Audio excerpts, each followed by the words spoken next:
Live from the Talking Joe Studios. It's Talking Joe.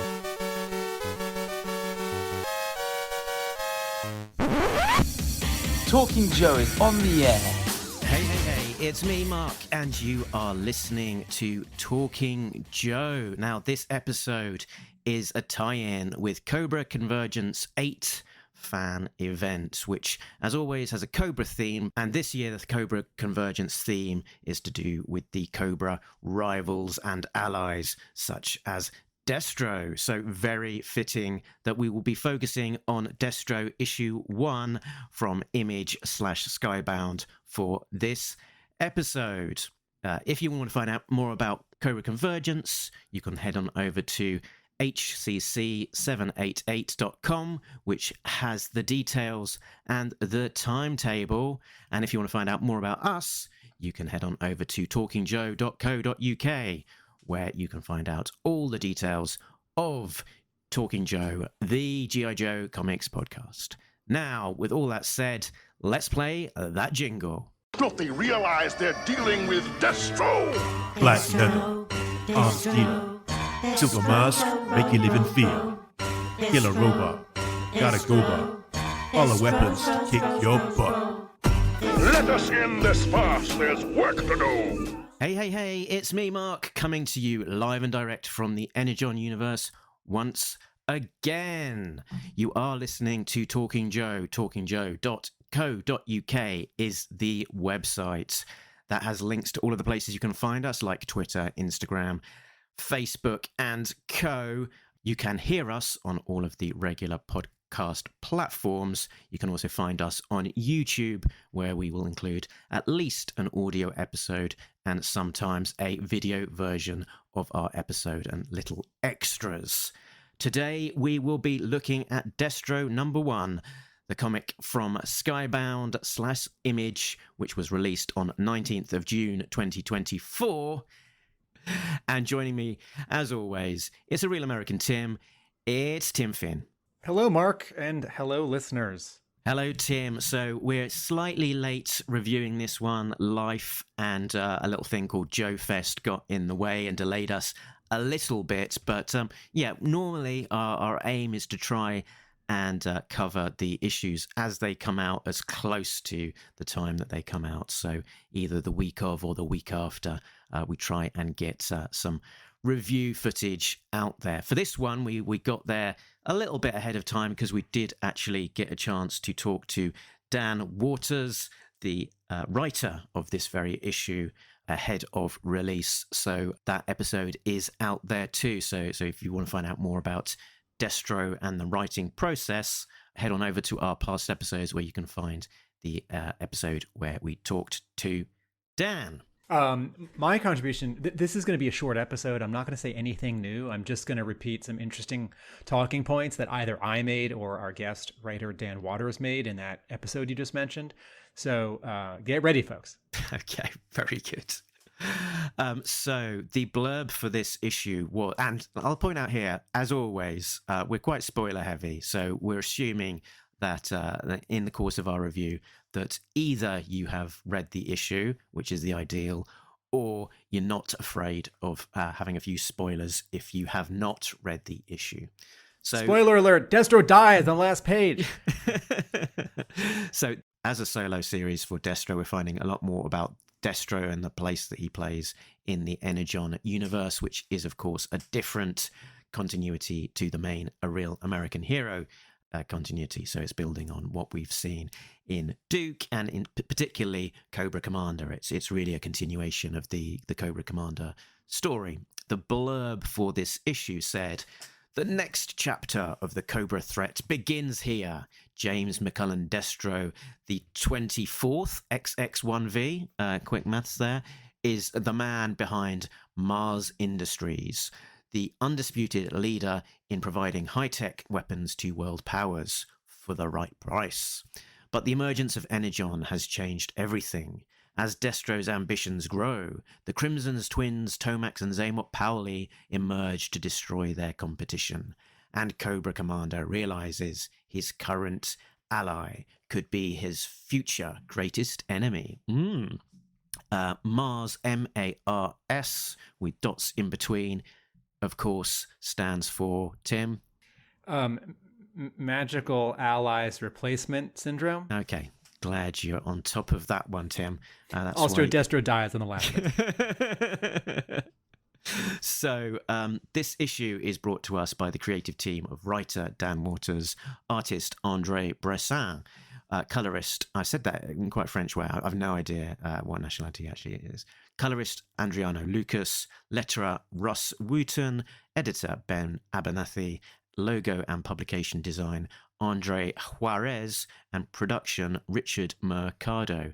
I mentioned logo there. There was actually a thread on the Facebook forum for Talking Joe, which was one of the liveliest Facebook discussions that we've had in a while, which was all about the Destro logo and specifically whether the highlights appearing on the lettering were quite in the right place. And after some discussion, I think the consensus was they are. You just have to you just have to figure out the where the imagined lighting is landing on the logo.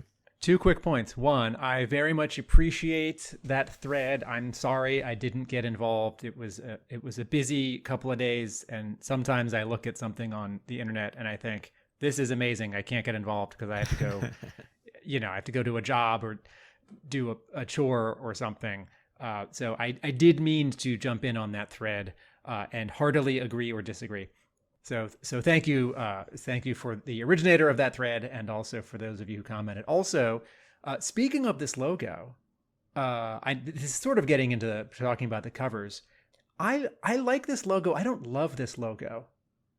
Something about this logo feels like it's 85% of the way there. And I understand that this is a character for whom we have not seen any kind of definitive logo type or font.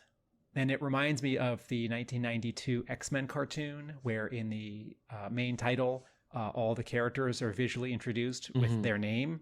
And half them, or less than half them, right? Maybe just Wolverine.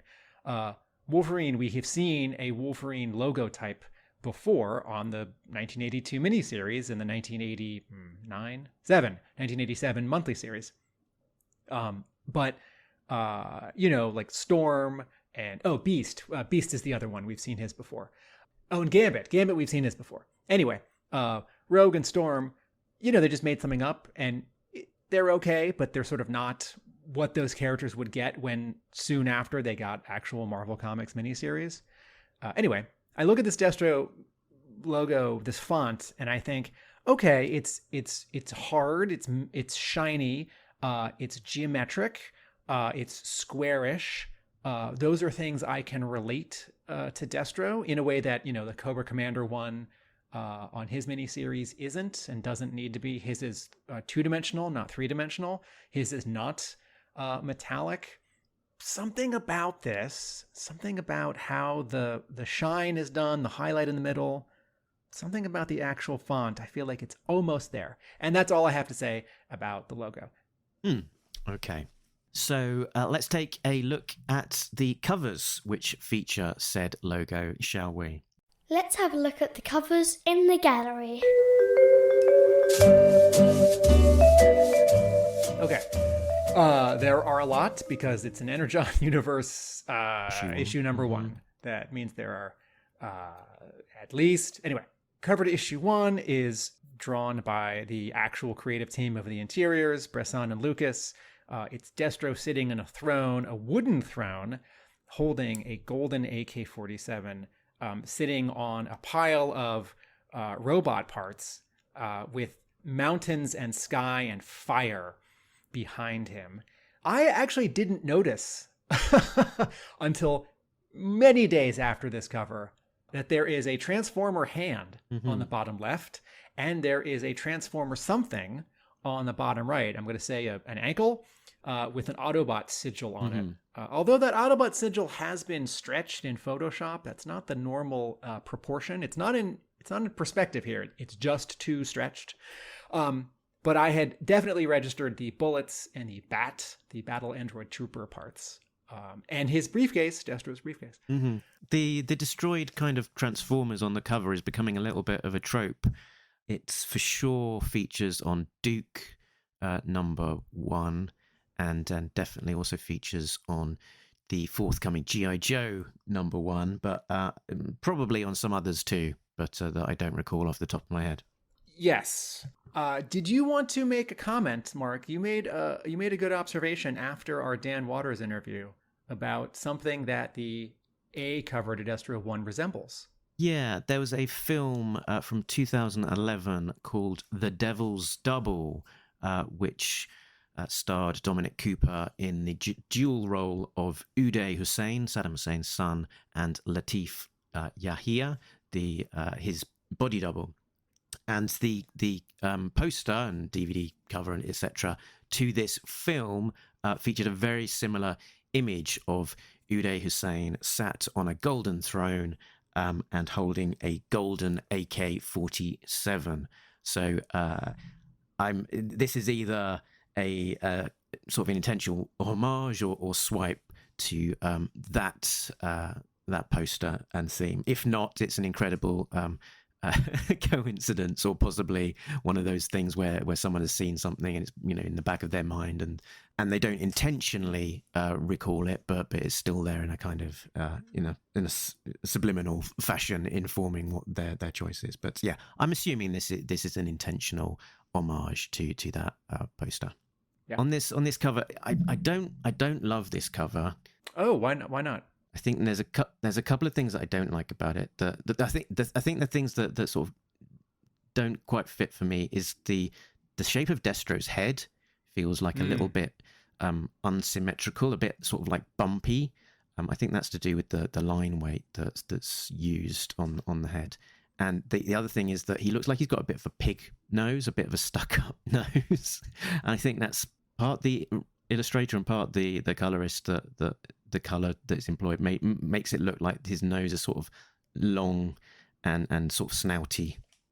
I think he is tilting his head back, and so his head is a little bit foreshortened, so we're looking up at his head a little bit, and I agree with you on both of those counts.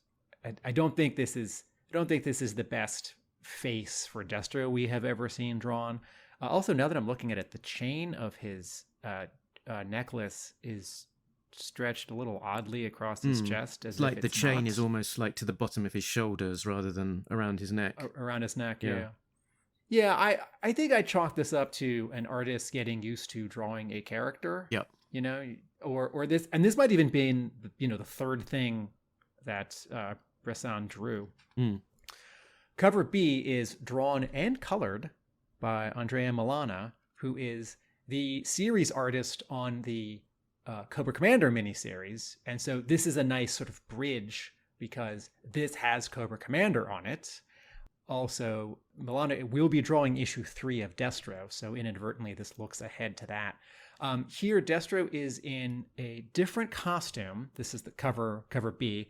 Destro is, he's taking up the bottom 2/3. He's got a winter coat on. He's holding a gun, which I don't think is Megatron. Is this his classified weapon? This is a classified weapon that comes with him. Yep. Okay. And did I say it's a winter scene? So the colors and the background are all a cool gray, rather than smoke from fire. There's sort of smoke and clouds and snow. Destro is from head to mid thigh, and then behind him, sort of looming over him and not standing in the same physical space, is Cobra Commander, bigger.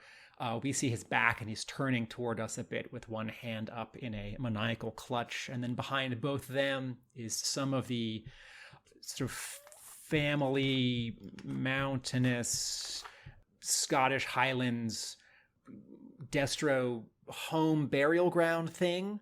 Sort of looks like we're inside a cathedral. And I like this cover. I really like the shading on Destro's face, which A says metallic, and B also makes his eyes into 2 little white circles. Tell me, this bit of Destro's costume under his coat that we see, sort of a red scarf and then a strap across his chest with some more red and some black. Is that a made-up costume, or is that does that refer to something? Because I'm not seeing his bare chest. I'm not seeing his gem. I'm not sure. There have been a lot of Destro figures, so it might be calling back to something, but I can't be 100% sure on that one. It's a great cover though. I love this one. I think if somehow cover A and B had been sort of mushed together and we'd split the difference, that would have been sort of the perfect cover for this series, for an A cover. Cover C is drawn and colored by Nicola Cizmessia, Cizmesija, and this is the 1:10 ratio variant. Now it's Destro who's looming sort of over the scene. He's big. He's lit by a red flare. He's leaning toward us, head to waist. He's at a slight angle. Behind him is just some blackish, smoky gray stuff, and then in the front are some Iron Grenadiers, and no background. The coloring on this one is a little bit more cell shaded, like a cartoon. Cover D, which is the 1:25 ratio. This is digitally painted by Steve Epting, and this is again very much the classified costume with that classified gun. Destro is pointing a gun sort of past us. He's frowning, squinting, gritted teeth. The Hector Greedo 1982 style explosion is behind him. And it's Destro. We can see 2/3 of his figure from head to knee. And there's a little bit of a twist to his spine. Very nice cover. And then the next cover is Jorge Furnace, which is the 1:50. And this one, when I saw a tiny thumbnail of this, and actually the same thing happened with the other Jorge Furnace covers for the Energon universe. I actually thought this was David Aja, who drew Marvel's Hawkeye, because it is a series of sort of aspects, a series of panels without any word balloons, without any story. It's just sort of a collage of rectangular panels. So you see a close-up of his belt buckle, a close-up of his fingers and the pistol, a close-up of the Cobra logo, a close-up of his necklace gem, and then a close-up of his face, but that's broken up over 2 panels. He's scowling, and on between one of them and the other, the sort of colors are different. And overall here, the colors are a very warm off-white red, a pale green. It's cool, which leads us to the John Boy Mayers cover, which is the 1:100. This is Destro standing amidst some burning rubble and wreckage, holding his other classified weapon, more of a machine gun? Yeah, it's a souped up version of that same sort of laser pistol thing that comes with his classified pistol. So I think it's a bit of an artistic interpretation to kind of turn it up to 11. Okay. This one is both drawn and colored by Mayers. It's got a little bit of that, Todd McFarlane, Ken Lashley, like post Jim Lee, sort of shiny and hot style and finish. There are Apache that looks like Apache helicopters silhouetted in the background, and some snake armor. And do the snakes have very, very different legs? What's this dark thing I'm seeing just to the left of Destro's rifle? Yeah, they look kind of very bulky legs or something, don't they? Like they've got added things, and then you see it again just to the right of his right hand above the bats. So maybe in the same way that the artist is exaggerating Destro's personal weapon, he's also exaggerating some of the tech. Background is yellow, orange, and green. And then the 1:250 variant cover is painted by David Mack. It's a head and chest and collar, but no shoulders vignette portrait of Destro on the bottom 2/3. And then behind him are Tomax and Xamot. I don't think Mack quite gets Tomax and Xamot. I think they look a little too much like, John Cena, Arnold Schwarzenegger, very, very prominent cheekbones, very thick necks, very square jaws, very, athletic and muscular. And I think of Tomax and Xamot as more fey, more handsome and beautiful. And then the background here is, the sort of signature David Mack white of the canvas with some watercolor splashes. And then keeping in the category of the not retailer variant covers, there is a blank cover. There is a Jason Howard, one of 4 connecting covers, which connects with this month's issue of Scarlet and Transformers and Void Rivals. This one here is colored by Annalisa Leone, and it's Destro and Cobra Commander in the front, standing on something. Destro's got his knee forward. Behind them are half of Snowjob, Storm Shadow, Scrap Iron, Blood, Mercer with no hair, Stalker, the Hardmaster, Megatron missing an arm, most of RC, and Jetfire. Very cool cover. It doesn't have a logo, which is how Jason Howard can cram so much stuff into these covers, because he's not losing the top quarter of the cover. And then also lastly, then cover J is the black and white version of that. I like that even though these are connecting covers, they sort of do stand somewhat alone and are able to feature prominently the characters who were in this title. So Scarlet was the lead character on her cover, and here Destro is the most prominent character on this one. So I'm glad that it still does sort of hearken to the most important character in the book.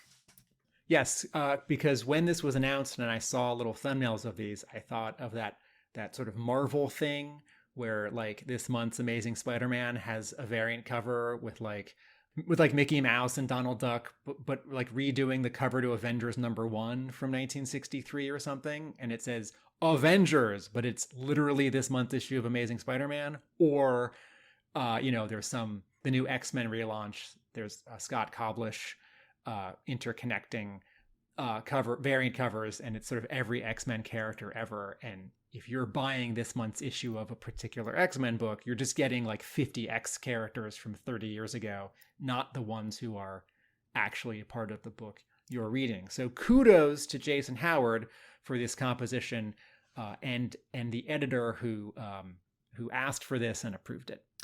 Very good. Then in terms of retailer variants, there's not nearly so many as there was for Scarlet. We've got a total of 5 additional retailer variants.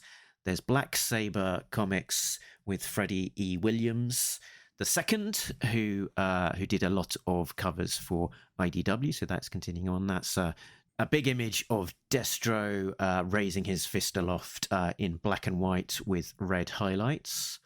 There's a Comic Kingdom creative from Sajid Shah, which is Destro with the words "All Joe's Dead" behind him. This is an homage to Transformers #5 by M.D. Bright. A lot of people are liking this cover. There's a great Jamie Sullivan variant by Condemned Comics. And while we're on the subject of Jamie Sullivan, he's once again in the wars with his health and looking to raise some money to pay off those horrendous medical bills. So head on over to Jamie's website, where he's having some sales of his original art and prints. Go over and check that out. You can find him on Facebook or just search for Jamie Sullivan Art and you'll find it. Jamie's cover is of Destro, full figure, with vehicle blueprints in the background on a blue background. It's a really effective cover. I really like this one. Then we've got Tyler Kirkham for Gotham City Limit. It's a sort of profile of Destro from the knees up, arms folded. It's a good image, but it's not especially exciting. Then finally, there's Southern Comics Cartel Heroes Con variant from Cameron Johnson, where it's Destro sort of waist up in the rain, lightning flashing in the background, and strangely, he has a great big black cloak, which is unusual for Destro. This one really put me in mind of the style of Dan Brereton. That is all of the covers. I'm going to take a wild guess that Scarlet 1 had more retailer variants than Destro 1 because subtly people think of a character like Scarlet as attractive and sexy. And there's a wider range of covers that a retailer might commission from an artist from Skybound. Like, it might be a cool shot of Scarlet jumping or punching or kicking or just standing there. It might also be cheesecake and she's standing there but sexy. And I don't think that range shows up for people with Destro. He's either going to be standing there looking tough, or maybe that's it. Yeah, which is not to scowling, or which is not to say that that's limited, because you could get dozens and hundreds of cool images out of that from many artists. But I do think that there is, after 15 years of occasional sexy Baroness, Lady J, Scarlet covers from IDW, I think it's now in the ether that people want, or people think people want, occasionally or not occasionally, sexy women in G.I. Joe variant covers in a way that they don't want with the male characters. Absolutely. Yeah, there's definitely been a fair few sexy Scarlets from IDW, even when it wasn't a solo series. So, but yeah, I think overall it's a good set of covers for this particular issue. Now, let's get to the contents of the plot in a plot breakdown. Plot breakdown. In the Republic of Darklonia, protesters have reached the gates of the palace, aided by bats. That's battle android troopers, not some flappy, leather-winged creatures. They breach the gates, but then, unable to tell friend from foe, the bats turn on the protesters. Destro enters the palace with his Iron Grenadiers to install his cousin, Artyom Darklon, as the new leader, with the Prime Minister committing suicide, shooting himself in front of Destro. Destro and Cobra Commander later argue about these events, with Cobra Commander wanting to remain in the shadows and Destro noting that they are in business together and he is not a subordinate. In the remote Scottish Highlands, Destro visits his ancestors for their wisdom and shares the secrets of his Energon.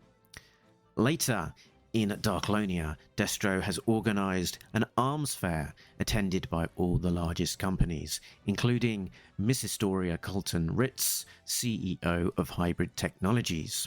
Missing are Tomax and Zaymot of Extensive Enterprises, who are in Sierra Gordo in South America.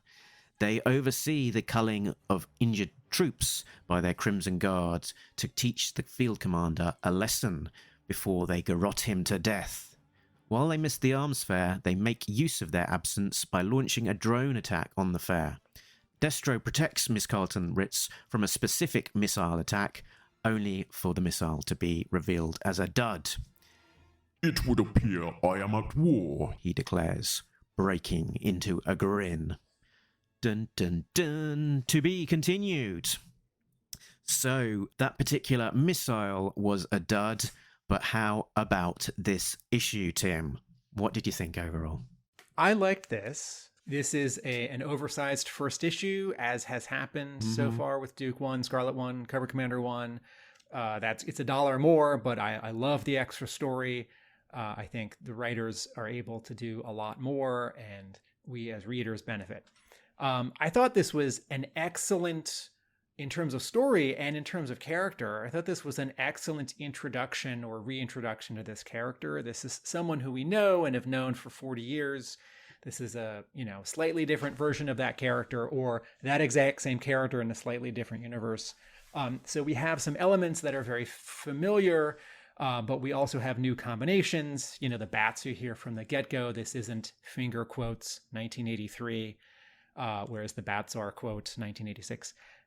We're also getting this very much in, as you said, in the early timeline of the G.I. Joe part of the Energon universe. This is after the Cobra Commander miniseries.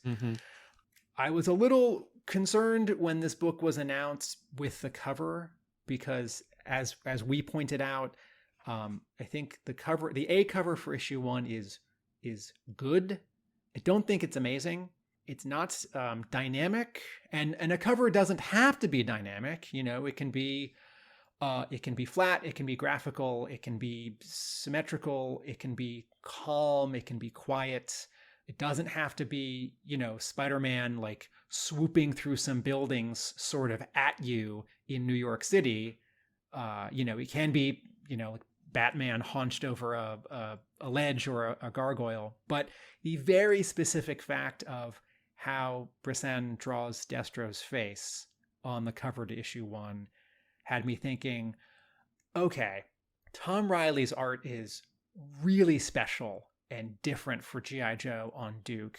And Andrea Milano's art for the Cobra Commander miniseries is really different for G.I. Joe and special. And, at the announcement point, we hadn't really seen much of Scarlet. And I thought, is this, and similarly, Void Rivals is this big surprise, and Transformers has been extraordinary with, Daniel Warren Johnson and Jorge Corona. And I thought, okay, was Skybound going to be able to keep this very high level of artistry, whether it's sort of new people or somewhat established people? And I thought, okay, is this next book going to be good but not great? Is it going to be still a high level comic, but not as exciting and not as surprising as the ones we've gotten so far? And my initial reaction was, yes, this is a good comic and the writing is great, but the art doesn't have the thrill of the other Energon Universe books so far. What helped was the really lovely color, which is an aggressive modern coloring style, right? There's rendering, there's highlights. It is not the sort of more the slightly reduced coloring style of Cobra Commander. It's not the desaturated coloring style of Duke, and Duke has a different, well, I guess this has a different palette for each scene. Here's a panel that I just want to represent how I think of the art in Destro #1. On page 7, panel 2, Destro, Darklon, and some Iron Grenadiers are walking toward us in a wide hallway in the Prime Minister's palace. And I thought, okay, yeah, but where's the oomph? And I feel that way through much of this issue. Certainly, Bressan can draw, but this whole book was lacking some dynamism, some exaggeration, some spark, some oomph. And I thought, I feel like I've gotten that with all the Energon Universe books so far. And I was a little disappointed.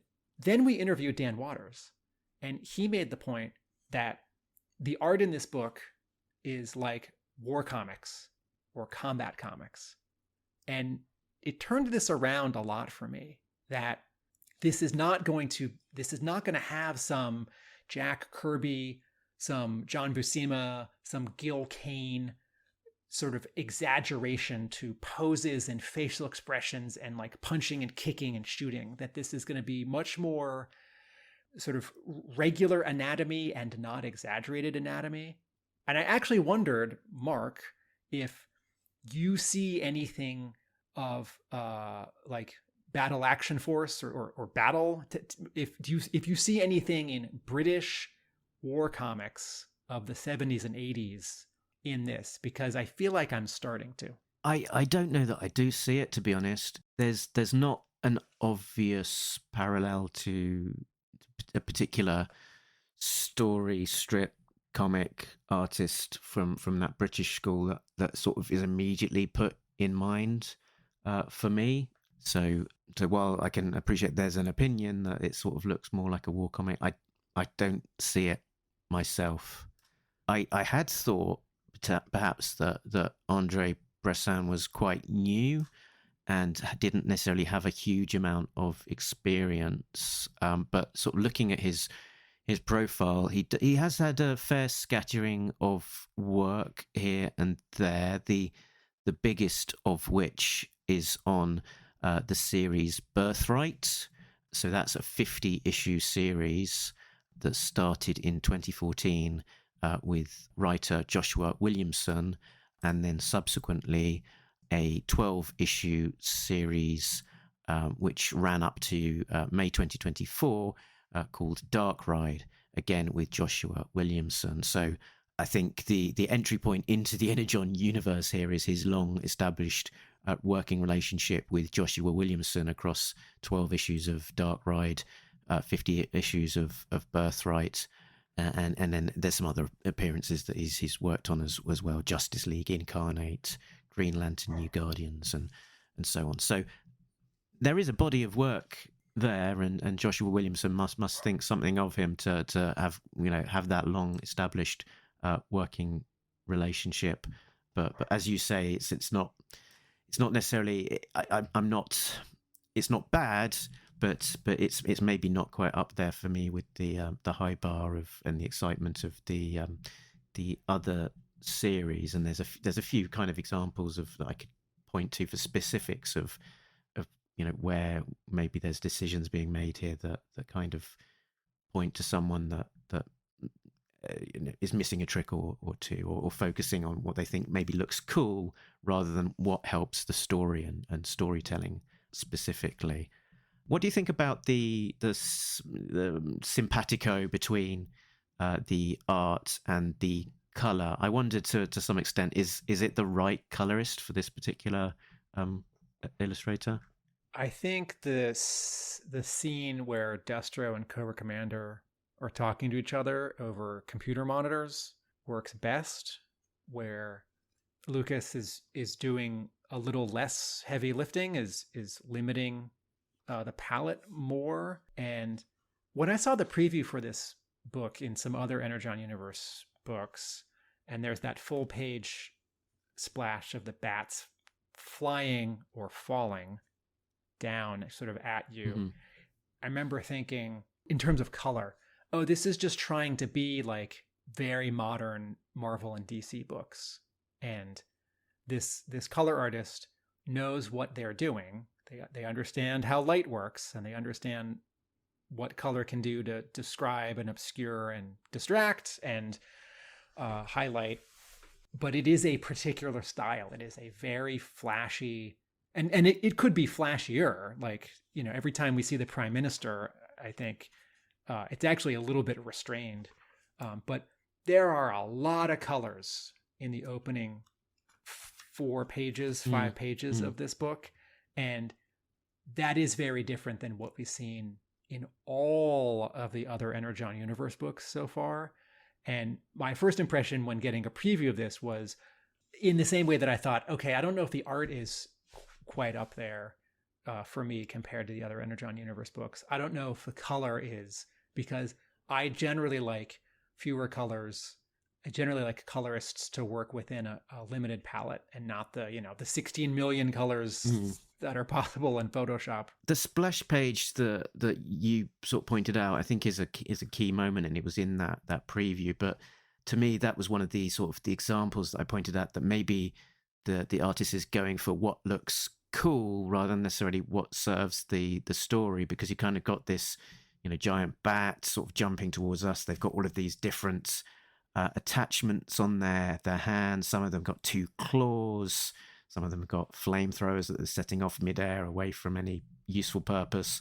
And sort of there's what 1, 2, 3, 4, 5, 6, 7 bats sort of drawn in any level of detail, and then there's sort of dots in the background indicating a number of bats that are there in the background, sort of into the distance. And I counted up those dots, and it was more than 30.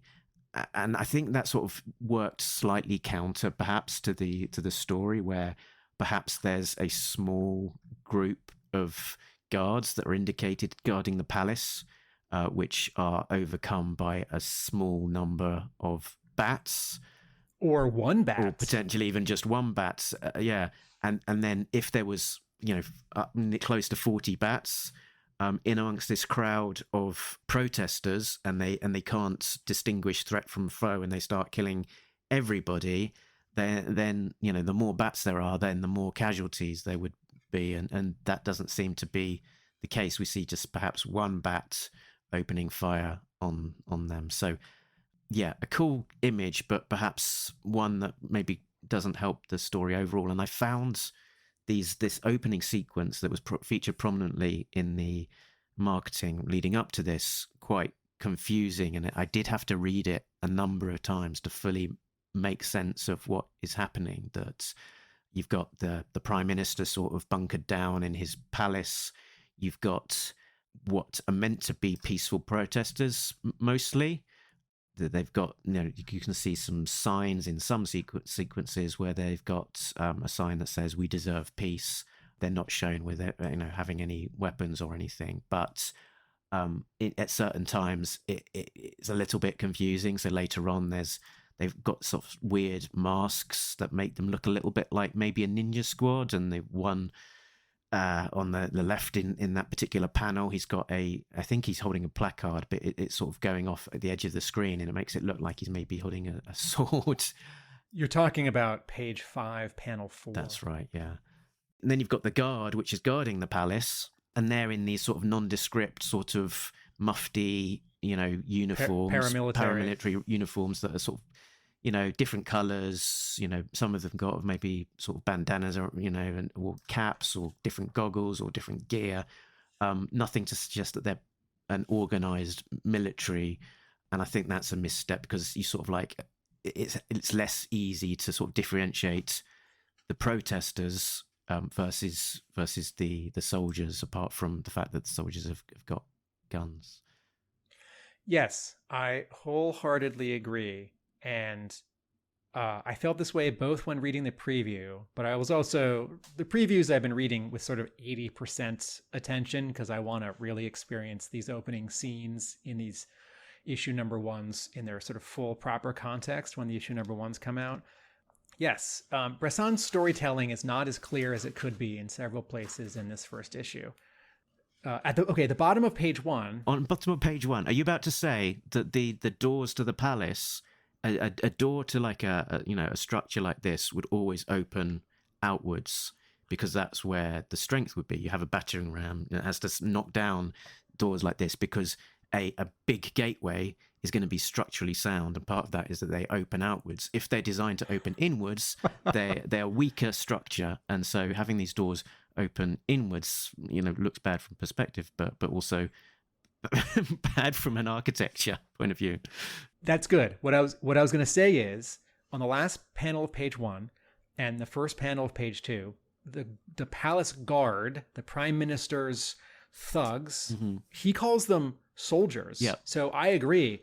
If they could all have the same helmet, or they could all have the same maroon beret, or black beret, or whatever it is, but they dressed like they're revolutionaries to me, because they look disorganized, ragtag. Yes, because they all have different bandanas and different shirts and different hats and different hair and facial hair. And on the first page, this logic of character design and costume design is relying too much on the first panel of the entire comic, which is like, okay, the protesters, I guess, are covering their faces because they don't want to be identified, or they're expecting tear gas. They have signs. They don't have guns. They do have rags around their mouths, which then the guards have got rags around their necks. Yes. Okay, so last panel of page 1, first panel of page 2.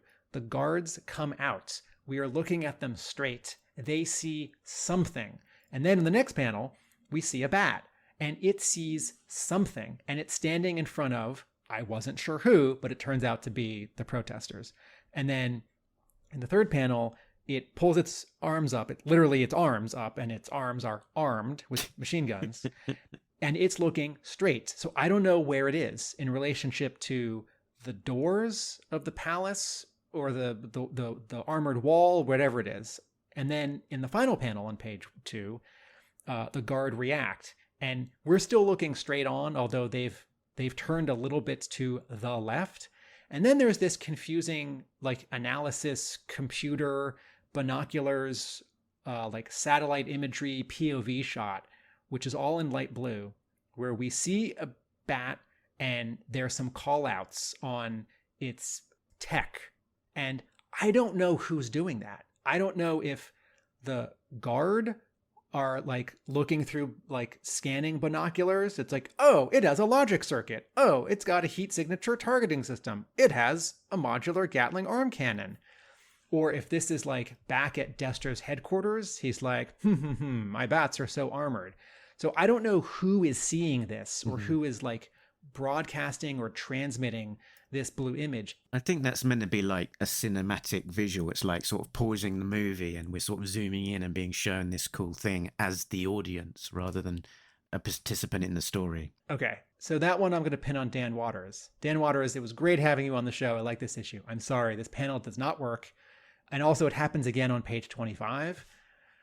Okay, so the bat, again, straight on, aims its weapon at, I don't know, because I don't know where the bat is in relationship to whatever or whoever it's aiming at. Is it 10 feet in front of the soldiers who just came out of the door? Is it like about to shoot a tank like a mile away? And then in the next panel, the guard, bang, bang, bang, bang, bang, bang, bang, they're now on the left facing right and they're shooting to the right.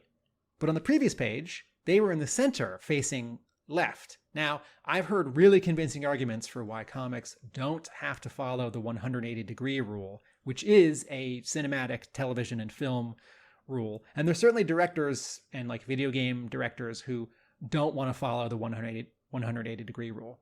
For movies and TV, I'm an old-fashioned guy, and I think they should. And for comics, I think they should, though they don't have to. But here I'm really confused because I can't tell where the guards are in relation to the bat, because we're now 3 full pages in and I haven't seen a panel with both the bat and the guards. So I don't know how far away they are from each other. And I can't be sure that the bat sees the guards and the guards see the bat. Through context with their reaction, how is it still standing? Where did it come from? I can put it together, but I really need Bresson to pull the camera back and maybe like tilt the camera, like put the camera 10 or 20 feet up and like show the whole like playing field the way that if like you walked by your friends playing chess and they were like kneeling on the floor or sitting at a table, it's like the diagonal from 3 feet higher that you would see their chessboard and their chess pieces with. Yeah. And this happens again elsewhere in the issue where left and right's a little unclear. And the Prime Minister has said, send out a few more of the enthusiastic soldiers to rough them up. And we are kind of explicitly shown about 7 soldiers on the panel. They open fire on the bat, who's is able to take this damage and looks like he's about to open fire. But instead of doing that, then there's another 40 bats that come out from the sky. So we're not actually shown how badass this actual bat is. And if you've only got 7 soldiers, surely that one bat could deal. I keep on saying one bat, and it sounds like wombat. So that's just me. A single bat, a lone bat. The single bat could you'd think could deal with just the 7 soldiers, but no, there's another 40 falling out of the sky to somewhere. Yeah, if our listeners are thinking like, okay, I get it, the opening scene isn't clear. These 2 guys sure are nitpicking. I don't think this is nitpicking, because I think this is the fundamental mechanics of how a comic works. Like, if I was watching a movie and the camera kept like only doing close-ups of people talking and yelling and I couldn't tell where they were, or if anyway, I find because it's the opening scene of an issue, because it's the opening scene of an opening issue, and because I was already from the cover, I was like, I hope this artist who can definitely draw has some flair and can really storytell. This miniseries is off to a slightly shaky start. I still like the issue, but I don't want to work this hard to figure out the fundamentals of the comic when I think it is up to the artist to present these fundamentals clearly. Okay, and then on page 6, it sort of happens again where so that splash page of the bats falling or flying at us, that was page 4. If you go to page 6, we're now behind some protesters. And this is the kind of panel I was really hoping for earlier. But this is now so far away and so small, it's a little hard to tell who the characters are. So okay, there's some protesters at the bottom of this top panel on page 6, and one of them is saying, Darklonia is free. And then sort of in the middle distance, there's a bat, because I can tell because it's got its left arm up and its right arm forward and it's firing. And then I guess it turns out there are 3 more bats on either side of it, and they're heading towards, it's really small, but you can tell, an open gate with 3 tiny white things in front of it, which I think represent the guard, right?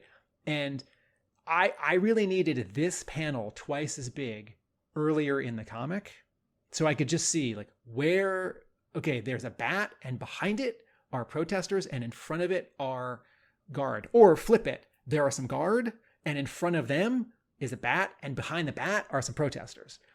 And then there's this, very cool, dramatic sort of vignette panel sort of out of its border of the bat head with all the yellow fire reflected in it. And then the next panel, it's, I guess, a POV shot because it's got some 1987 RoboCop like television horizontal lines, like static lines, like you're looking at a TV or you're looking at video footage of some protesters, right? And there's like yellow fire. And then there's a small panel of the bat shooting some people, and it's protesters, and then a dead protester. I didn't see the bat turn around, or I didn't see the protesters run in front of the bat, or I didn't see a second flank of protesters or a second wave of protesters come in from like the east or the west. And this sounds like a really nitpicky thing. Like, Tim, you need the artist to show the bat literally turning around. Yes, I do.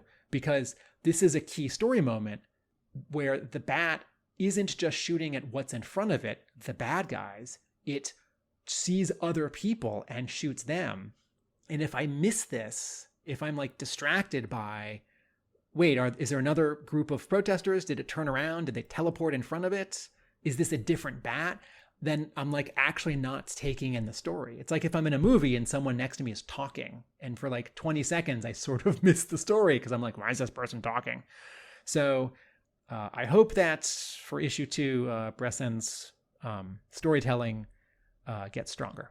So the next sequence, Destro sort of marching into the palace. He has this moment with the president where he sort of unveils his scheme that he essentially wants to install his cousin Darklon. We can take this on face value. I think this is meant to be Darklon, his cousin, as established in the toys and ARA comics, without that famous mask, but instead with a sort of a rock star long hairstyle and a slightly reinvented costume, and he's installing him as the leader of Darklonia, and sort of putting the president in a position where he feels he has no option other than to shoot himself in the head, with that sequence ending on a panel of Destro sort of smiling in glee at this. No sound effect, no blood splattering on Destro, pretty restrained. But this sequence and the next, it was more kind of, for me, it was like frowned brow, is around kind of the storytelling of Destro and his persona, as like, is this Destro? Is this my Destro? And I was sort of struggling with that idea that perhaps I've got this preconceived idea of what Destro should be and who he should be. And this is issue 1 of Destro in a brand new universe where there isn't a huge amount of established canon. So it was quite difficult to kind of move away from my biases of what Destro would be, of that kind of honorable kind of villain, and sort of that glee in the president shooting himself in front of him, and then subsequently a lack of remorse around the bats shooting on those unarmed protesters seemed at odds with that sort of classical representation of Destro from Hammer. But it's a different universe. He doesn't have to be exactly the same Destro. So I think that's something that to some degree I have to move past in terms of my own preconceptions of the character of Destro. Also, the Energon universe is a much more violent place. You know, Cobra Commander beating someone to death in the opening scene of his miniseries. I also think, you know, if you read the last page of Marvel G.I. Joe issue 2, it's not nearly as implied graphic as this scene with Destro and the Prime Minister, but there is a similar kind of dramatic justice punishment, and Hama has pulled that trick a few times. I do think tacitly encouraging a horrible despot who has, you know, murdered his own people and let them starve. I do think that's not too far from the noble Destro that we've seen. I wanted to ask this tweak of Darklon's costume. There is no Darklon classified action figure yet, right? Not so this yet, this is invented. This is not from Hasbro. We can. I think our best presumption would be that this is an invention for this particular comic, unless they've seen early designs that we've not been privy to. There has not been a classified Darklon as yet, and it doesn't. This costume doesn't seem to tie back to a specific figure, of which there have been very few for Darklon. Okay. I thought the conversation between Cobra Commander and Destro was great, and Destro hangs up on Cobra Commander. Although I sort of felt like if this is a Zoom call, it should be the Mars logo in that middle computer screen behind Cobra Commander at the beginning of the scene, but that's okay. I think it's Cobra Commander's base, and he's got Cobra logos as his screensavers or wallpapers on his own personal computers there. I think this is one of my more favourite moments from this issue, and I think it's good writing, and it really establishes up front that uneasy alliance between Cobra Commander and Destro, where they're slightly at odds, but you know, trying to, you know, they've got some aligned kind of objectives, but not entirely. They're in business together, but Cobra Commander isn't the boss of Destro. So just to call that out, Cobra Commander says, "We are still amassing the army of Cobra. We must remain in the shadows. What you have done has brought international eyes to our operation." To my operation, I run Mars, not Cobra. We are in business together. I will build your machines, work with you towards your goal, but I am not your subordinate. Remember that. click. Yeah, as you say, hanging up on the big Cobra Commander there. Part of why I appreciated this scene and the final issue of Cobra Commander so much is that, you know, Hama, although later he has hundreds of issues to play and explain, but in introducing Destro way back in issue, I forget, he doesn't have a lot of space to establish this relationship, and he's relying on the file card that he wrote for the Destro action figure.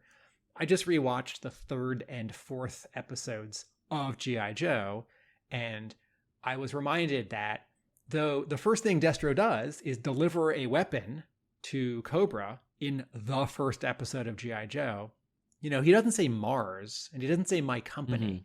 And it is underexplained what their relationship is. And in the Sunbow cartoon, Destro is kind of just a second in command. Yeah.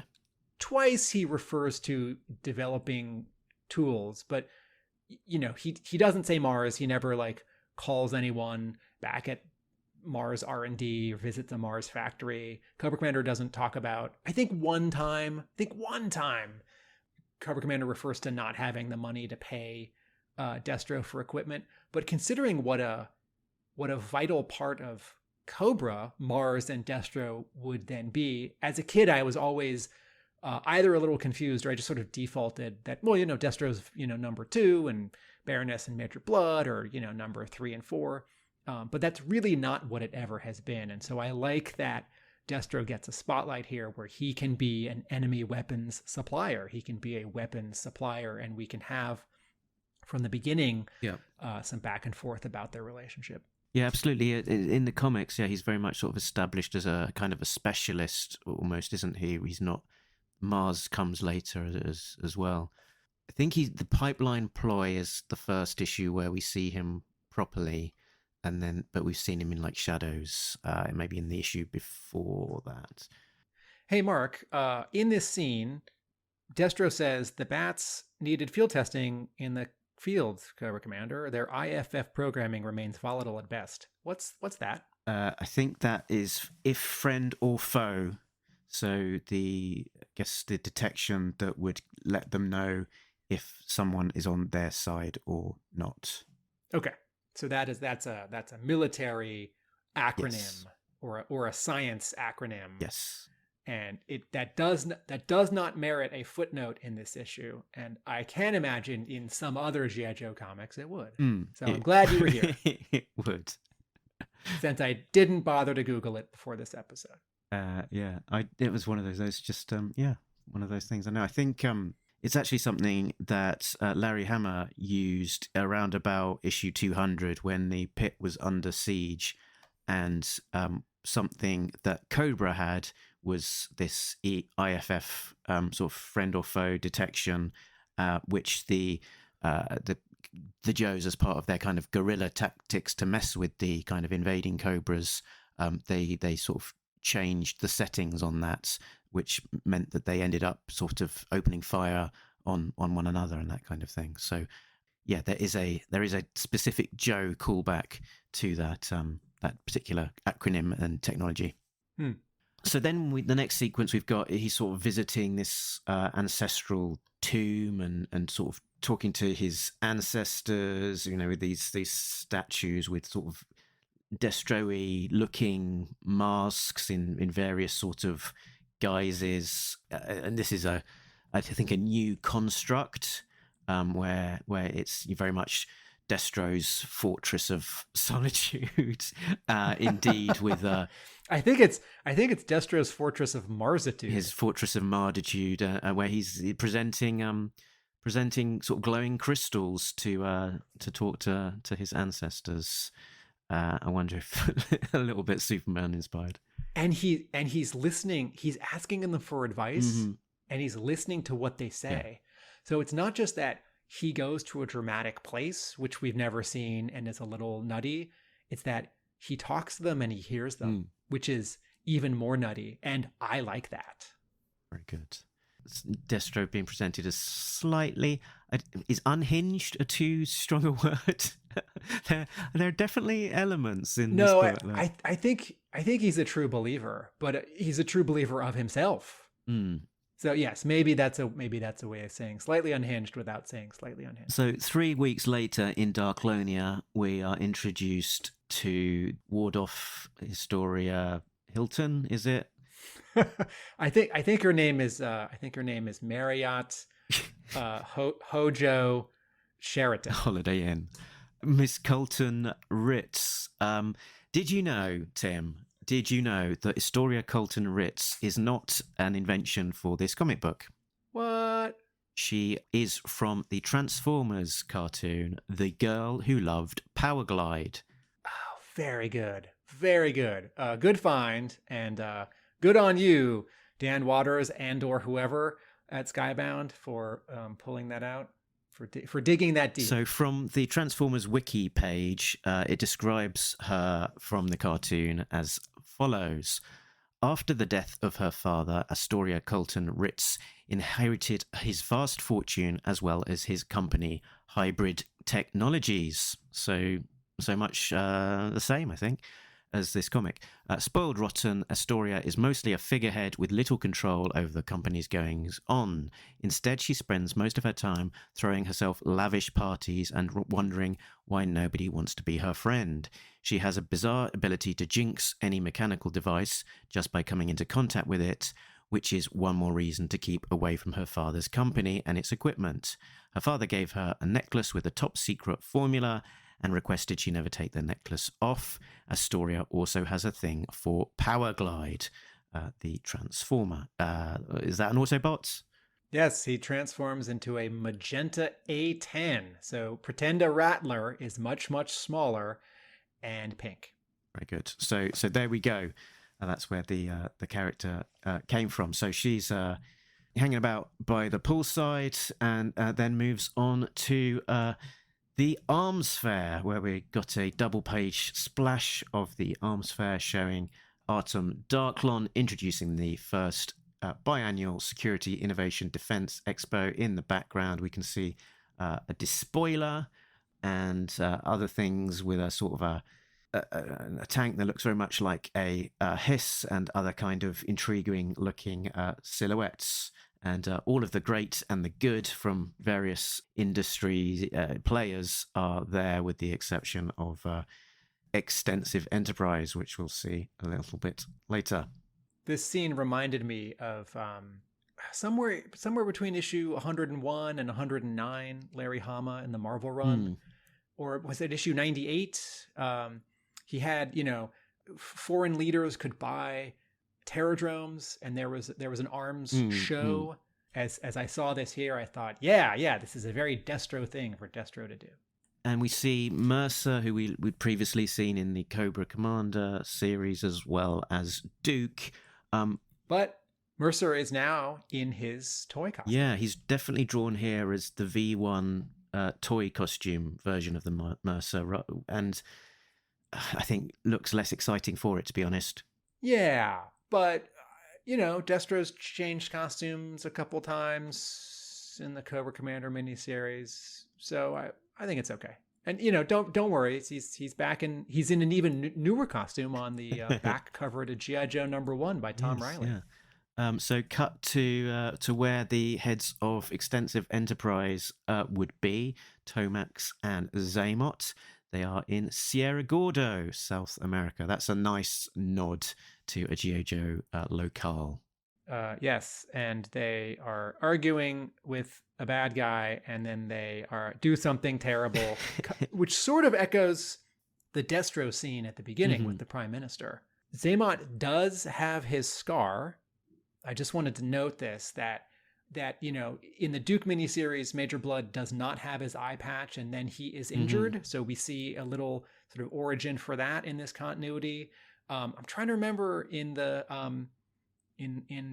Mike Costa Cobra miniseries with Chuckles at IDW, did Xamot get a scar later? Yeah, I believe it's he gets the scar as part of the story of the last saga. So the scar on Xamot's left cheek on the high left is broadly consistent with what happens in the toys. It definitely is inconsistent across G.I. Joe media as a whole, but it's not a very exciting scar. It's there.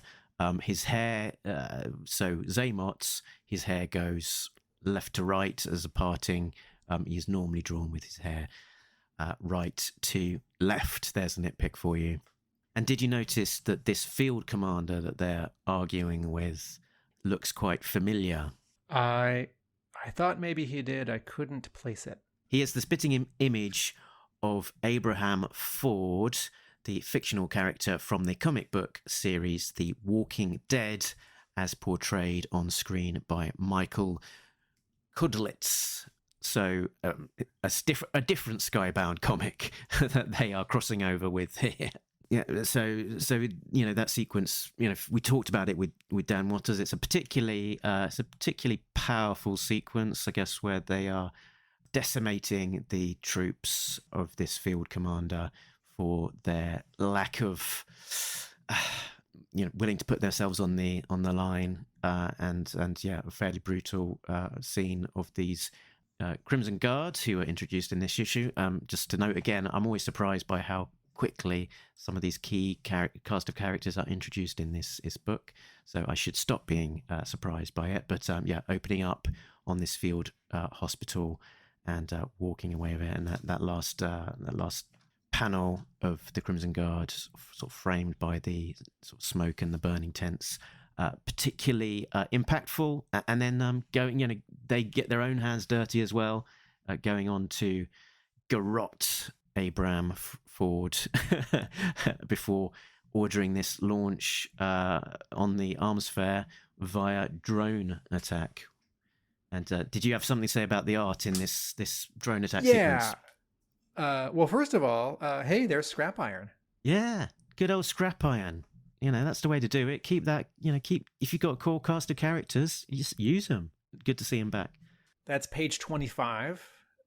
This is when Destro is looking up and he says, "Inside, everyone." Okay, so then the next panel, we have another one of these blue sort of like POV, like someone's binoculars or someone's computer screen is identifying a thing that we're looking at, the same way in the opening scene we did with the bat. But what I don't understand... In this case, they're unidentifying something that we're looking at because it's an unidentified combat zone drone. So now I really don't know what to make of these two panels, the one at the beginning with the bat and the one here in the middle with the drone, because the one with the bat said Battle Android Trooper, Advanced Prototype, which makes me think that this is like Destro's stats. But now this one says unidentified combat drone. I guess that would agree with this, that this is Destro stats. Cloaking system ? Speculative. Yeah, so it's but maybe Destro's stats making a best stab at what this thing is. Yeah. You know, if this was a Marvel issue #1, there would be like 6 pages of pinups after the main story, and it would be like, you know, it's like the X-Force files, the X-Men files, and it'd be like a drawing of each of these characters as if on a computer screen with a paragraph about them. But it would be done like with this blue, you know, computer thing with the stats called out, and it'd be like Destro's computer files or like Mars top secret. So, okay. So these drones drop these bombs. Again, lots of drones because they're dotted into the background, 30 drones. Oh, yes, at the bottom. Okay. All right, so at the end of page 26, 2 Iron Grenadiers are getting into 2 despoilers. And then in the next panel, the top of page 27, they're up in the air. And then bombs are going past them. So that's good, right? I have cause and effect. They get into the despoilers, now they can be in the air. And then in the next panel, it's a little hard to tell, but one of the despoilers fires. And then in the final panel of 27, there's an explosion, kaboom, and something is on fire and something is going somewhere. And on sort of third look, I see that it's one of the drones. And then I turn the page and Destro's looking up past us, saying to I'm not sure who, he says, "You idiot, that's a $25 million tank." And behind him is a hiss that's on fire. And I don't know why it's on fire. I think the implication is that the drone that was shot down on the previous page crashed into the tank, but that's not shown. There isn't a panel where something crashes into this tank, and there isn't in this panel half a drone sticking out of this tank, lighting it on fire. So what am I missing? Well, I think you've summed it up. It's not clear, but we kind of can get the gist of it by implication. Okay. So there are now 3 sequences in this issue where Bressan depicts something and either misses a beat or doesn't pull the camera or arrange the elements such that I can fully follow the choreography of who is where. What would you like to say about this scene where Destro's arms show is interrupted and he saves his guest? So yeah, we see, I guess, a bit more of the other side of Destro. He's displaying a little bit of chivalry. So, by sort of leaping after Waldorf Hilton and getting her down and sort of not just pushing her down, but sort of covering her body with his own as if to protect her. And maybe this hints as well that we've not got Baroness in this story because she's off doing something else. But maybe we've got a bit of a romantic interest here potentially in Holiday Inn Marriott. Interesting elements there. She's obviously, from what we've seen, isn't quite wired up straight as well. So it's going to be a fine pair. And this missile or bomb lands in the ground with a chunk and a glowing orange smoke, which I'm not too sure if these it's quite some of the right colors for what's going on around them, but Oh, because that implies that something below it is burning, Exactly, or that yeah, it is yeah. burning and it should blow up. Yeah. And so he, goes over to it and picks it up. I think even, for bonfire night in the UK, we're always told, never return to a lit firework that doesn't go off. I think doubly so for a missile or a bomb that lands from you a few feet away. Probably not the best bet to go over and pick it up. He does talk to his dead ancestors, and he does show them his top secret glowing mystery fuel. But yeah, I think he's happy as well because he was wanting to collect an intact sample. So I guess by laying his hands on one that hasn't blown up, that kind of gives him something to work with to figure out what these things are and where they've come from. And then it would appear I am at war, and then there's sort of that last panel close up of Destro's face, suggestion of the burning fires surrounding him, sort of mirroring in his mask, and with what I think is meant to be a smile and a sort of slight excitement of the prospect of war. Yeah. When we spoke to Dan Waters, he said that, and this is, I think, also in his letter at the end of the issue, that, war is the natural state of man, or the Destro family has always capitalized on this. And if you are someone who can capitalize on war and there is no war, you want to help start one. And if there is one already, you want to accelerate it. Maybe you sell to both sides. And this might be a little different for Destro because he says it would appear that emphasis mine, I am at war. And yes, it's exciting for him. And maybe this is, he's a brilliant guy. So if he's got something to distract him from Cobra Commander, that might be great. If he's got something that he can say to Cobra Commander, hey, I've got this other thing going on. What can we do about it? How can we exploit it, or how can I exploit it? I do wonder, in terms of this scene, are we supposed to know, is it just that the equipment is destroyed at the arms show, or are some of these other international buyers and heads of state, are they also killed? Certainly Mercer gets out of this, Scrap Iron gets out of this, but one or two other people got to speak in this scene, and there was a whole crowd of potential buyers in that 2-page spread.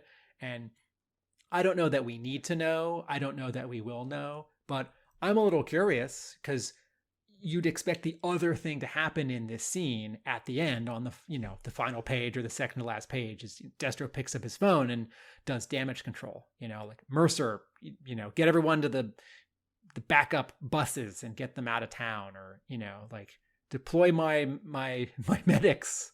I can't, no one's going to buy from me if they think that they're not safe at my arms shows. And I was about to do an arms show every year, or every 6 months from now on.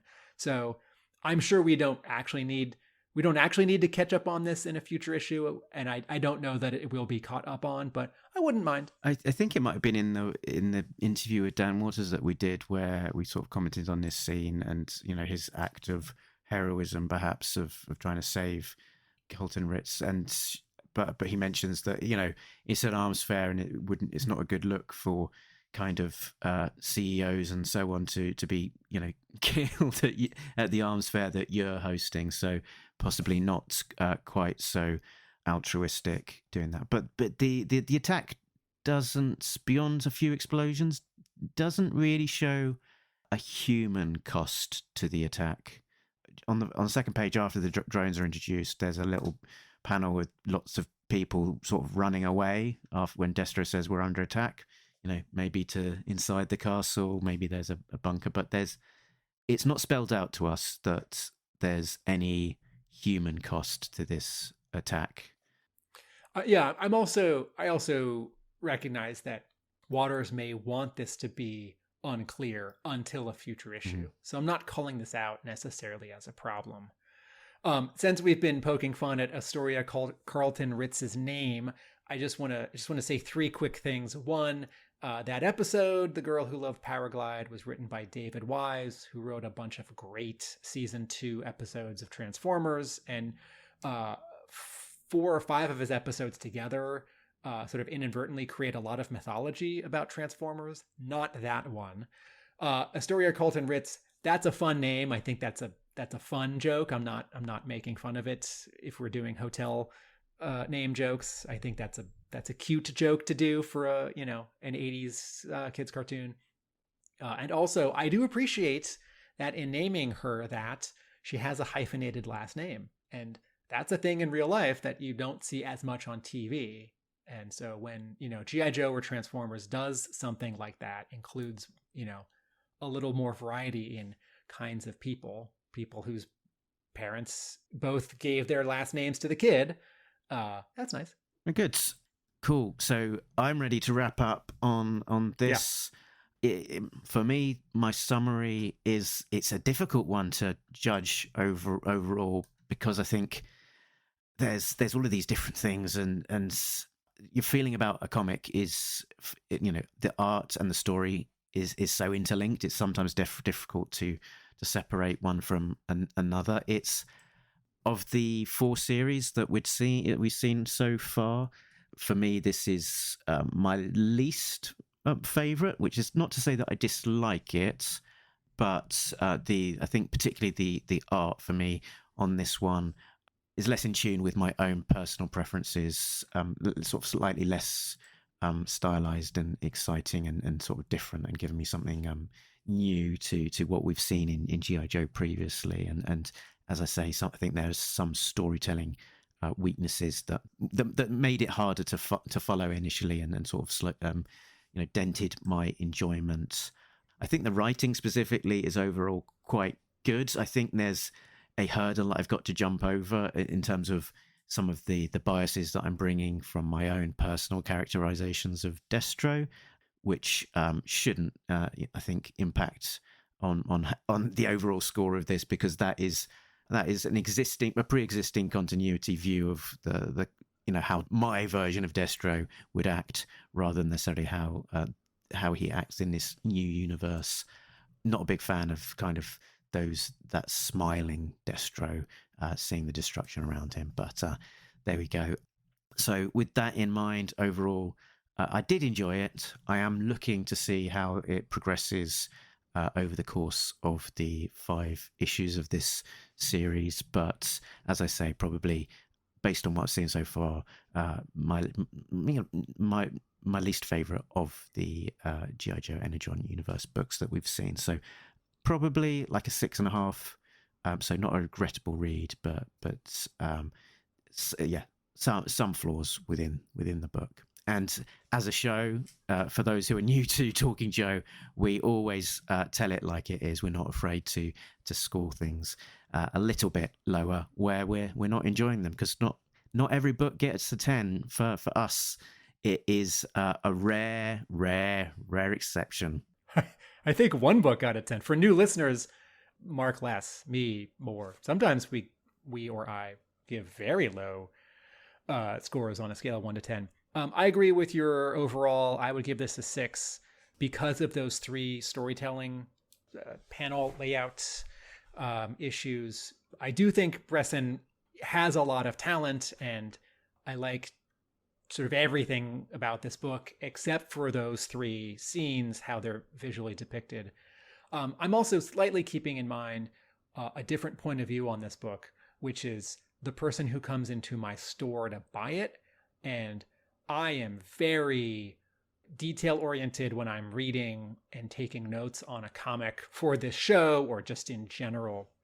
And I think a lot of people who've been buying the Energon Universe G.I. Joe books will just enjoy this because it's exciting and it's colorful and flashy, and there are some gripping scenes. And I don't know that a lot of people will get hung up on the storytelling in those 3 scenes, or I think it'll be sort of subtler that new or casual G.I. Joe readers would say, yes, Duke was great, Cobra Commander was great, this is good. I think they may say, man, all this new G.I. Joe stuff is just very exciting. I've got a sort of secondary thought as well, which is actually, I read this initially digital only because of the release timings. I often will view the comic originally as digital with my physical paper copy following in the post a little bit later. And I think some of the colouring particularly is it appears slightly more muted on the page, and I think it benefits for that sort of having a flick through this book in hand versus on a screen.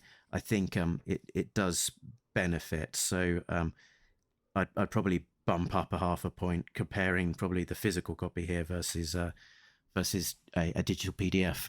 I don't read comics on screens. I like holding paper comics, and I own a comic book store, so I very much want people to buy paper comics. Very good. Okay, so that is us done talking about Destro number 1, and that is us done with our contribution to Cobra Convergence 8. So we are well underway into the thick of Cobra Convergence 8, where every day there is about 2 content creators from the G.I. Joe fan community bringing you something new. Today it is The Savage Land and Talking Joe.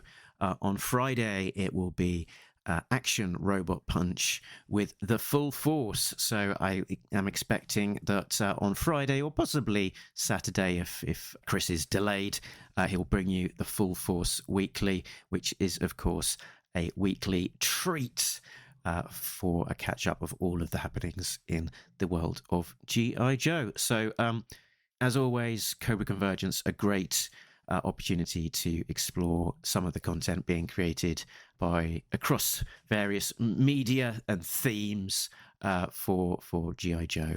So, hcc788.com is the place that has the schedule and links of all of the places that you can visit for Cobra Convergence.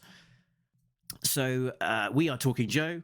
Each week we will bring you something G.I. Joe comics related, and you can find that being launched into your eardrums on your favorite podcast platforms, as well as on YouTube. Often audio only, but sometimes there will be video content there, particularly where we're bringing you interviews and so on. Lots of content still to come from the floor of Joe Fest, so that's very exciting. So find us in useful places. talkingjoe.co.uk is the website with links to those places, so you can visit us on Facebook, Twitter, Instagram. Make sure that you're subscribed on YouTube and leave us a comment on the videos. Give us a 5-star review on the podcast platform of your choice. You can also find us on Patreon, patreon.com/talkingjoe, where our backers, Richard, Sam, Bill, Christopher, Justin, Rob, Shane, Ryan, Simon, Chris, and Joe are getting early access to episodes, as well as some exclusive content.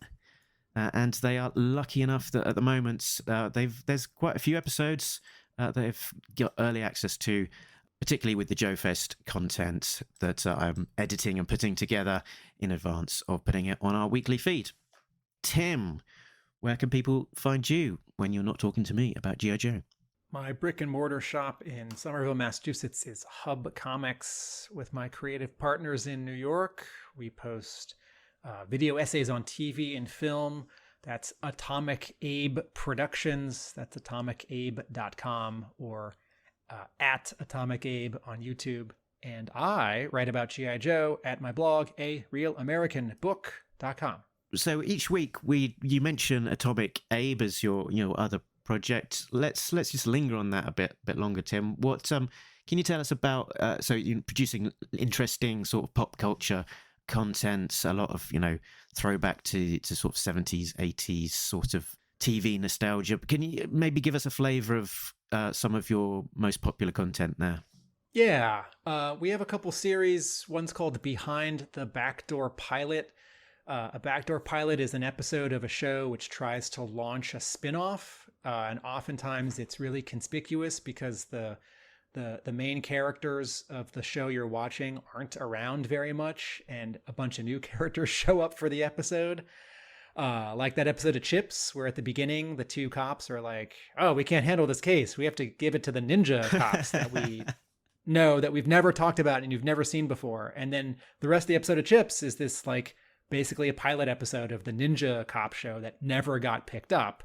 And then at the end, the Chips guys come back in and they're like, sure glad those ninja cops solved that case for us. We also have a series called Strangely Similar, which notes how two disparate movies might end up being exactly alike.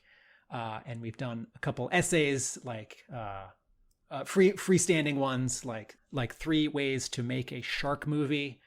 And these are all carefully researched and funny and tightly edited.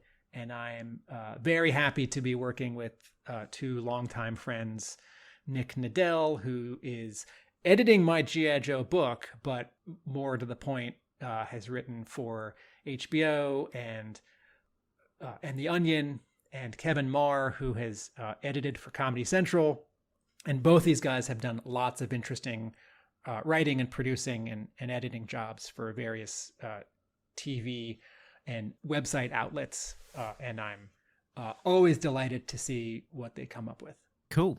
And this, as we speak, the first part of your Joe Fest write-up has been published at A Real American Book. So if you want to find out what me and Tim were getting up to at Joe Fest this year, that is the place to go and see the write-up with lots of photos of Joe Fest generally, but also me and Tim specifically will feature on that write-up. So looking forward to seeing the full write-up as it gets published and released. And by the time, Cobra Convergence listeners, by the time you're hearing this, all 4 parts will be up. Wow, that's amazing. And yeah, I've heard people talking about reading your blog and getting a good feel for the conventions before then actually going on to attend them. So it's really doing a service for the community. So that's great stuff. But I think we are done talking generally, but about Destro specifically, and we will be away for until you see us next time, when we will be bringing you more content from the Energon universe, like covering Destro and Scarlet and more besides, as well as bringing you the latest from A Real American Hero and all sorts of other bits and bobs. So until next time, just remember that Nobody Beats Talking Joe, an international podcast. Laters.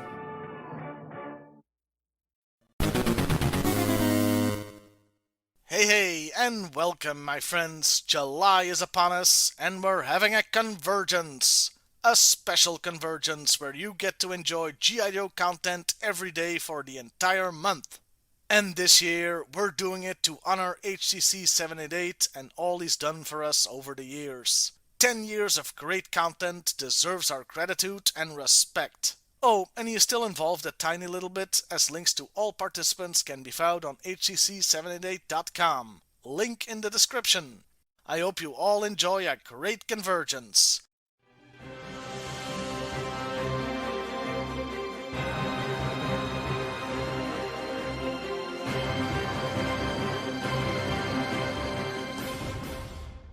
Sergeant Slaughter Slaughterhouse, go figure, half the battle, a toy kinda mood, Rob Vegas, Joe Motion Videos 82, Toy Connections, Toy Polloy, G.I. Joeberg, Treasures for Trigger, Skinny Joe Fan, Sparkster 1701, Audible Interlude, Snuva's Corner Cafe, McDowin, What's on Joe's Mind, Peg Warmers, Order of Battle, The Savage Land, Talking Joe, Action Robot Punch, The Full Force, A New To Be, Mega J Retro, The Retro Thinker, The Photo Viper, Agent Chuckles, Forgotten Figures, Paul Knapp, Plastic Battles, Anything Joe's, John Earl. Bees Battlegrounds. Destro is my spirit animal. My Side of the Laundry Room. Island of Misfit Toy Collectors. JLS Comics. Chaplin's Assistant Motorpod. Cujo.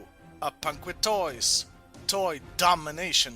G.I. Joe New News Review by David T. Allen. Yorktown Joe. Codename New 2 Vero 2. Joe on Joe Podcast. Jay Bartlett. Mark II Toys. Redface 44 Reviews. The Skull Reviews. Mr. 1013. From the Hiddled. Figure Flight Pack. Frostbite's G.I. Joe Repro. Articulated Points. TJC Toy Memories. Podcast from the Pit. Toy Habits. Cobra!